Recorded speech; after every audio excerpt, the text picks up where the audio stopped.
ಕರ್ನಾಟಕ ರಾಜ್ಯ ರೈತ ಸಂಘ ಹಾಗೂ ಹಸಿರು ಸೇನೆ ಪ್ರತಿಭಟನೆ. ಭತ್ತ, ಹತ್ತಿ, ತೊಗರಿ, ಜೋಳ, ಮೆಣಸಿನಕಾಯಿ, ಮೆಕ್ಕೆಜೋಳ, ತೋಟಗಾರಿಕೆ ಬೆಳೆಗಳು ಸೇರಿದಂತೆ ಎಲ್ಲ ಉತ್ಪನ್ನಗಳ ಖರೀದಿ ಕೇಂದ್ರಗಳನ್ನು ನಿರಂತರ ಚಾಲ್ತಿಯಲ್ಲಿ ಇಡುವುದು ಅಥವಾ ಕೃಷಿ ಉತ್ಪನ್ನ ಮಾರುಕಟ್ಟೆಯಲ್ಲಿ ವರ್ತಕರು ಕನಿಷ್ಠ ಬೆಂಬಲ ಬೆಲೆಗಿಂತ ಕಡಿಮೆ ದರಕ್ಕೆ ಖರೀದಿಸದಂತೆ ಕಟ್ಟುನಿಟ್ಟಿನ ಕಾನೂನು ಜಾರಿಗೊಳಿಸಬೇಕು ಎಂದು ರಾಜ್ಯ ಪ್ರಧಾನ ಕಾರ್ಯದರ್ಶಿ ಶರಣಪ್ಪ ಮರಳಿ ಸುಲ್ತಾನ್ಪುರ, ಜಿಲ್ಲಾಧ್ಯಕ್ಷ ರಾಮಯ್ಯ ಜವಳಗೆರ ಮಾತನಾಡಿ, ಈ ವರ್ಷ ಅತಿಯಾದ ಮಳೆಗೆ ಬೆಳೆಗಳು ಬಹುಪಾಲು ಭಾಗ ನಾಶವಾಗಿದ್ದು, ನಷ್ಟಕ್ಕೆ ಈಡಾದ ಎಲ್ಲ ಬೆಳೆಗಳ ಜಮೀನುಗಳಿಗೆ ಅಧಿಕಾರಿಗಳು ಭೇಟಿ ನೀಡಿ ಸೂಕ್ತ ಪರಿಹಾರ ಒದಗಿಸಬೇಕು. ಕೃಷಿಗೆ ಸಾಲ ನೀಡಿದ ಹಣಕಾಸು ಸಂಸ್ಥೆಗಳು ಸಾಲ ವಸೂಲಾತಿಗಾಗಿ ರೈತರ ಮನೆ ಮುಂದೆ ಬಂದು ಗಲಾಟೆ ಮಾಡುವುದು, ಮನೆಗಳಿಗೆ ನೋಟಿಸ್ ಅಂಟಿಸುವುದು, ಜೊತೆಗೆ ಸ್ಥಳೀಯ ನ್ಯಾಯಾಲಯದಲ್ಲಿ ರೈತರ ಮೇಲೆ ದಾವೆ ಹೂಡಿ ಕ್ರಿಮಿನಲ್ ಕೇಸ್ ದಾಖಲಿಸಿ ಬಹಳ ಒಳದಬ್ಬುವ ಸಂಚು ಮಾಡುತ್ತಿದ್ದಾರೆ. ಈ ಕಾರಣಕ್ಕಾಗಿ ರೈತರ ಆತ್ಮಹತ್ಯೆಗಳಿಂದ ದಿನದಿಂದ ದಿನಕ್ಕೆ ಜಾಸ್ತಿಯಾಗುತ್ತಿದೆ. ಆದ ಕಾರಣ ರೈತರ ಎಲ್ಲ ಬ್ಯಾಂಕ್ಗಳ ಕೃಷಿ ಸಾಲ ಸಂಪೂರ್ಣ ಮನ್ನಾ ಮಾಡಬೇಕು ಹಾಗೂ ರೈತರ ಆತ್ಮಹತ್ಯೆ ತಡೆಯಲು ಡಾಕ್ಟರ್ ಎಂ.ಎಸ್. ಸ್ವಾಮಿನಾಥನ್ ವರದಿ ಜಾರಿಗೊಳಿಸಬೇಕು ಎಂದು ಕರ್ನಾಟಕ ರಾಜ್ಯ ರೈತ ಸಂಘ ಹಾಗೂ ಹಸಿರು ಸೇನೆ ಸಂಘಟನೆಗಳು ಪ್ರತಿಭಟನೆ ನಡೆಸಿ ತಹಸೀಲ್ದಾರ್ ಮುಖಾಂತರ ಪ್ರಧಾನಮಂತ್ರಿಗಳಿಗೆ ಹಾಗೂ ಜಿಲ್ಲಾಧಿಕಾರಿಗಳಿಗೆ ಮನವಿ ಪತ್ರ ರವಾನಿಸಲಾಯಿತು. ಈ ಸಂದರ್ಭದಲ್ಲಿ ತಾಲೂಕು ಅಧ್ಯಕ್ಷ ನಾಗಪ್ಪ ಬುದ್ದಿವಾಳ, ಜಿಲ್ಲಾ ಪ್ರಧಾನ ಕಾರ್ಯದರ್ಶಿ ನರಸಪ್ಪ ದೇವಸುಗೂರು, ರಾಯಚೂರು ತಾಲೂಕು ಅಧ್ಯಕ್ಷ ಚನ್ನಪ್ಪ ಹುಣಸಿಹಾಳಗುಡ, ಮಸ್ಕಿ ತಾಲೂಕು ಅಧ್ಯಕ್ಷ ವೆಂಕಟೇಶ ರತ್ನಾಪುರ ಹಟ್ಟಿ ಸೇರಿದಂತೆ ಅನೇಕರು ಉಪಸ್ಥಿತರಿದ್ದರು. ಅದನ್ನ ಏನು ಕಂಪ್ಲೇಂಟ್ ಏನಾಗಿತ್ತು ಅನ್ನೋದು ಕೇಳೋದಕ್ಕೆ ಬರಲ್ಲ. ಇವತ್ತು ಪರಿಸ್ಥಿತಿ ಹೆಂಗೈತೆ, ರೈತ ಎಣ್ಣೆ ಕುಡಿಯೋ ಪರಿಸ್ಥಿತಿ ಬಂದ್ಬಿಟ್ಟಿದೆ. ಇದನ್ನ ನಾವು ರೈತರೆಲ್ಲ ಒಗ್ಗಟ್ಟಾಗಿ ನಮ್ಮ ರೈತನ ನಾವೇ ಕಾಪಾಡ್ಕೋಬೇಕು. ಯಾರು ಕಾಪಾಡೋದಿಲ್ಲ, ಇದರಲ್ಲಿ ಯಾರು ಬರಲ್ಲ, ಯಾರು ಬರಲ್ಲ. ನಿಮ್ಮನ್ನು ನೀವೇ ರಕ್ಷಣೆ ಮಾಡಬೇಕು, ನಿಮ್ಮ ಬೆಳೆ ಪರಿಹಾರ ನೀವೇ ಪಡಿಬೇಕು. ಇವತ್ತು ಆ ಪರಿಸ್ಥಿತಿ ಬಂದಿದೆ. ಮಳೆ ಬಂದು ಎಲ್ಲ ಕಂಪ್ಲೀಟ್ ಬೆಳೆ ನುಕ್ಸಾನ ಮಾಡಿದೆ. ತೊಗರಿ, ಹತ್ತಿ ಯಾವ ಬೆಳೆನೂ ಬೇಸಿಲ್ಲ, ಯಾವ ಬೆಳೆನೂ ಉಳಿದಿಲ್ಲ, ಎಲ್ಲಾ ಬೆಳೆನೂ ನುಕ್ಸಾನ ಆಗ್ಬಿಟ್ಟಿದೆ. ಆದ್ರೂ ನಮ್ಮ ರಾಜಕಾರಣಿಗಳು ಸುಮ್ಮನೆ ಎಸಿ ರೂಮ್ನಾಗ ಆರಾಮಾಗಿ ನಿದ್ದೆ ಮಾಡ್ತಾರೆ. ನೋಡ್ರಿ, ಒಬ್ಬರಿಗೆಲ್ಲ ಪರಿಹಾರ ಕೊಡಿಸಿದಾರ, ತೊಗರಿ ಕೊಡಿಸಿದಾರ, ನೆಲ್ಲಿ ಕೊಡಿಸಿದಾರ, ಹತ್ತಿ ಕೊಡಿಸಿದಾರ, ಮೆಣಸಿನ ಗಿಡ ಕೊಡಿಸಿದಾರ, ಯಾವುದಕ್ಕೂ ಕೊಡಿಸ್ತಾ ಇಲ್ಲ.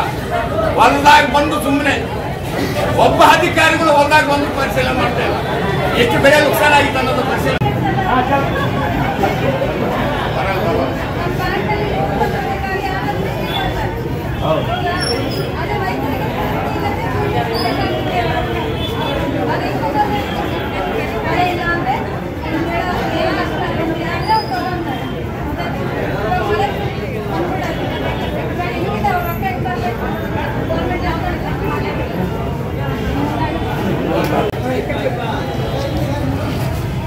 ಇವತ್ತು ಮನವಿ ಪತ್ರ ಕೂಡ ಉದ್ದೇಶ ಇಷ್ಟೇ.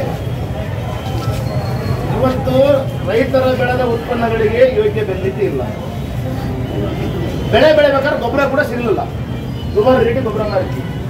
ಇಲಾಖೆಗಳು ಏನಂತ ಹೇಳಿದ್ರು, ಗೊಬ್ಬರ ಯಾಕೆ ತಗೋಬೇಕಪ್ಪ ಅಂತ ಹೇಳಿದ್ರು. 1960ರಲ್ಲಿ ದೇಶದಲ್ಲಿ ಅನ್ನದವಾಗೋಸ್ಕರ ಹಸಿರು ಕ್ರಾಂತಿ ಅಂತೇಳಿ ಜಾರಿ ತಂದು ಕಾಸಿ ಗೊಬ್ಬರ, ಎಣ್ಣೆ, ಬೀಜ ತಂದ ರೈತರ ಅಥವಾ ಸರ್ಕಾರ ಅಧಿಕಾರಿಗಳು, ಸರ್ಕಾರ ಮತ್ತು ಅಧಿಕಾರಿಗಳು ಬಗ್ಗೆ ಬೇಕಾಗ್ತದೆ. ಈಗ ರೈತರ ಮೇಲೆ ತಿಳ್ತದೆ. ಯಾಕೆ ರೋಗ ಬರ್ತಾ, ಕ್ಯಾನ್ಸರ್ ಬರ್ತಾ, ಇದು ಕೈ ಬಿಡಬೇಕು. ರೈತರಿಗೆ ಬೆಳೆ ಬೆಳೆಯಕ್ಕೆ ನೀರು ಕೊಡಬೇಕು, ರೈತರ ಬೆಳೆದ ಮೇಲೆ ರೇಟ್ ಕೊಡಬೇಕು. ಈಗ ಆಹಾರ ಉತ್ಪಾದನೆ ಆದ್ಮೇಲೆ ಇಲ್ಲ ನಮ್ಗೆ ರೇಟ್ ಯಾಕೆ ಬೆಳಿಬೇಕಪ್ಪ, ಬೆಳೆ ಯಾಕೆ ಬೆಳಿಬೇಕಪ್ಪ ಮತ್ತು ಕೈ ಬಿಡಬೇಕು. ಒಂದೇ ಇವತ್ತು ಅದೇ ರೀತಿಯಾಗಿ 2002ರಲ್ಲಿ ಡಾಕ್ಟರ್ ಎಂ.ಎಸ್. ಸ್ವಾಮಿನಾಥನ್ ವರದಿ ತಯಾರಿಗೆ ಒಂದು ಸಮಿತಿಯನ್ನು ರಚನೆ ಮಾಡಿದರು. 2004ರಲ್ಲಿ ಒಂದು ಮೊದಲನೇ ವರದಿಯನ್ನು, 2005ರಲ್ಲಿ 2 ವರದಿಗಳನ್ನು, 2006 ಏಪ್ರಿಲ್ನಲ್ಲಿ 4ನೇ ವರದಿಯನ್ನು, 2006 4 10 2006ಕ್ಕೆ ಅಂತಿಮ ವರದಿ 5ನೇ ವರದಿಯನ್ನು ಸರ್ಕಾರಕ್ಕೆ ಡಾಕ್ಟರ್ ಎಂ.ಎಸ್. ಸ್ವಾಮಿನಾಥನ್ ಅವರು ಒಪ್ಪಿಸಿ 20 ವರ್ಷ ಆಯ್ತು. 20 ವರ್ಷ ಬೇಕಾ ನೀವು ಒಂದು ವರದಿ ಬಿಡುಗಡೆ ಮಾಡ್ತಾರೆ ನಿಮ್ಮ ಕೇಂದ್ರ ಸರ್ಕಾರಕ್ಕೆ, ನಿಮ್ಮ ರಾಜ್ಯ ಸರ್ಕಾರ? ಯಾಕೆ ಹೇಳಿ ನೋಡಮ್ಮ. ಹಾಗಾಗಿ ರೈತರು ಉಳಿಬೇಕು, ರೈತರ ಆತ್ಮಹತ್ಯೆ ಜಾಸ್ತಿ ಆಗಬಾರ್ದಂದ್ರೆ doctor MS. Swaminathan. Thanks for watching. Read, discuss and debate with editor Dr. Yan Prashant Rao. Wanted reporters in print, digital and visual media for Bharat Vaibhav Daily Newspaper, BV News 5 Channel and BV Fast Web News from all the talukas of Karnataka, Goa and Maharashtra. If interested, send your resume to 9019229369.